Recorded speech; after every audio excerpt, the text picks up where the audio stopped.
ओम शांति। अव्यक्त बाप दादा के महावाक्य 1970 की मुरली से, और डेट है 18/1/70।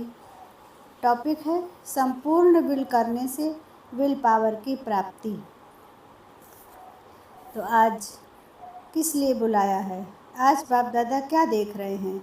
एक एक सितारे को किस रूप से देख रहे हैं? सितारों में भी क्या विशेषता देखते हैं? हर एक सितारे की संपूर्णता की समीपता देख रहे हैं। आप सभी अपने को जानते हो कि कितना संपूर्णता के समीप पहुँचे हो। संपूर्णता के समीप पहुँचने की परख क्या होती है?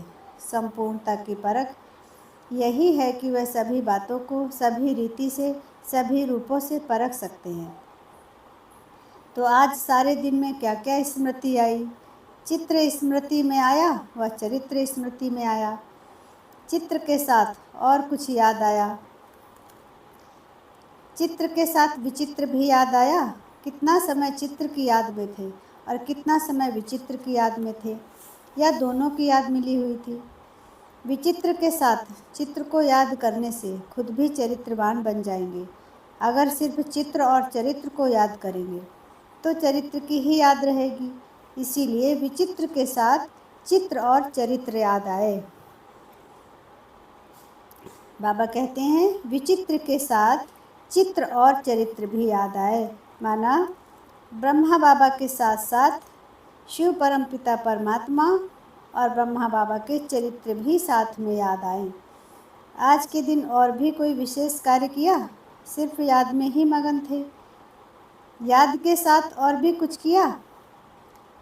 किसी ने कहा विकर्म विनाश, यह तो याद का परिणाम है, और विशेष क्या कर्तव्य किया? पूरा एक वर्ष का अपना चार्ट देखो। इस अव्यक्त पढ़ाई, इस अव्यक्त स्नेह और सहयोग की रिजल्ट चेक की।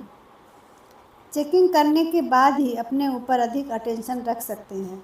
तो आज के दिन स्वयं ही अपना पेपर चेक करना है।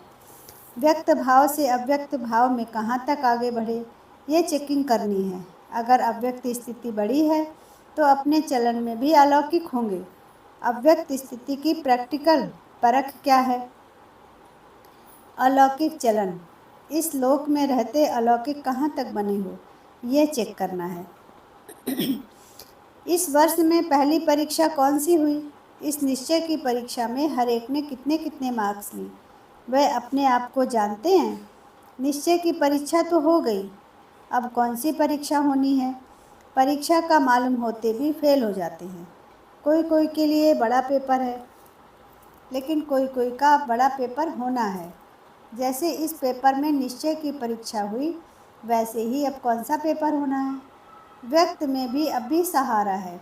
जैसे पहले भी निमित्त बना हुआ साकार तन सहारा था, वैसे ही अब भी ड्रामा में निमित्त बने हुए साकार में सहारा है।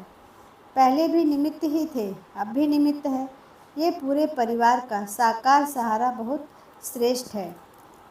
अव्यक्त में तो साथ है ही। जितना स्नेह होता है उतना सहयोग भी मिलता है। स्नेह की कमी के कारण सहयोग भी कम मिलता है। साकार से स्नेह अर्थात सारे सिजरे से स्नेह। तो शिव बाबा कहते हैं साकार से स्नेह माना ब्रह्मा बाप से स्नेह अर्थात सारे सिजरे से स्नेह। तो साकार अकेला नहीं है, प्रजापिता ब्रह्मा तो उनके साथ परिवार है। माला के मड़के होना, माला में अकेला मड़का नहीं होता। माला में एक ही याद के सूत्र में, स्नेह में परिवार समाया हुआ है। तो यह जैसे माला में स्नेह के सूत्र में पिरोए हुए हैं। दैवी कुल तो भविष्य में है। इस ब्राह्मण कुल का बहुत महत्व है। जितना जितना ब्राह्मण कुल से स्नेह और समीपता होगी, उतना ही दैवी राज्य में समीपता होगी। साकार में क्या सबूत देखा? बाप दादा किसको आगे रखते हैं? बच्चों को, क्योंकि बच्चों के बिना माँ बाप का नाम बाला नहीं हो सकता। तो जैसे साकार में कर्म करके दिखाया, वही फॉलो करना है। यहाँ पेपर पहले ही सुनाया जाता है। निश्चय का पेपर तो हुआ, लेकिन अब पेपर होना है हर एक के स्नेह, सहयोग और शक्ति का। तो अब वह समय नज़दीक आ रहा है जिसमें आपका भी कल्प पहले वाला चित्र प्रत्यक्ष होना है। अनेक प्रकार की समस्याओं को परिवर्तन करने के लिए अंगुली देनी है। कलयुगी पहाड़ तो पार होना ही है, लेकिन इस वर्ष में मन की समस्याएं, तन की समस्याएं, वायुमंडल की समस्याएं, सर्व समस्याओं के पहाड़ को स्नेह और सहयोग की अंगुली देनी है। तन की समस्या भी आनी है। लौकिक संबंध में तो पास हो गए, लेकिन यह जो अलौकिक संबंध है, उस संबंध द्वारा भी छोटी मोटी समस्याएं आएंगी। लेकिन ये समस्याएं सभी पेपर समझना, यह प्रैक्टिकल बातें नहीं समझना, ये पेपर समझना। अगर पेपर समझकर उनको पास करेंगे तो पास हो जाएंगे। अभी देखना है पेपर आउट होते भी कितने पास होते हैं, फिर इस पेपर की रिजल्ट सुनाएंगे। इस समय अपने में विल पावर धारण करना है। अभी विल पावर आई नहीं है, यथा योग्य यथाशक्ति पावर है। तो विल पावर कैसे आ सकेगी? विल पावर आने का साधन कौन सा है और विल पावर की कमी क्यों है? उसके कारण का पता है? याद की कमी भी क्यों है? बाप ने साकार में कर्म करके दिखाया है कि विल पावर कैसे आई। पहला पहला कदम कौन सा उठाया? सभी कुछ विल कर दिया। तो विल करने में देरी तो नहीं की। जो भी बुराई है अंदर व बाहर, वह संपूर्ण विल नहीं की है, तब तक विल पावर नहीं आ सकती। साकार ने कुछ सोचा क्या कि कैसे होगा, क्या होगा? ये कब सोचा? अगर कोई सोच सोच कर विल करता है तो उसका इतना फल नहीं मिलता। जैसे झाटकू और बिगर झाटकू का फर्क होता है, तो पहले स्वीकार कौन होता है? जो पहले स्वीकार होता है उनको नंबर 1 की शक्ति मिलती है। जो पहले स्वीकार नहीं होते उनको शक्ति भी इतनी प्राप्त नहीं होती है। इस बात पर सोचना। बाप दादा वर्तमान के साथ भविष्य भी जानता है, तो भविष्य कर्म बंधन की रस्सियाँ देखकर इतनी तेज दौड़ी नहीं पहनाते हैं। कर्म बंधन की रस्सियों को काटना अपना कर्तव्य है।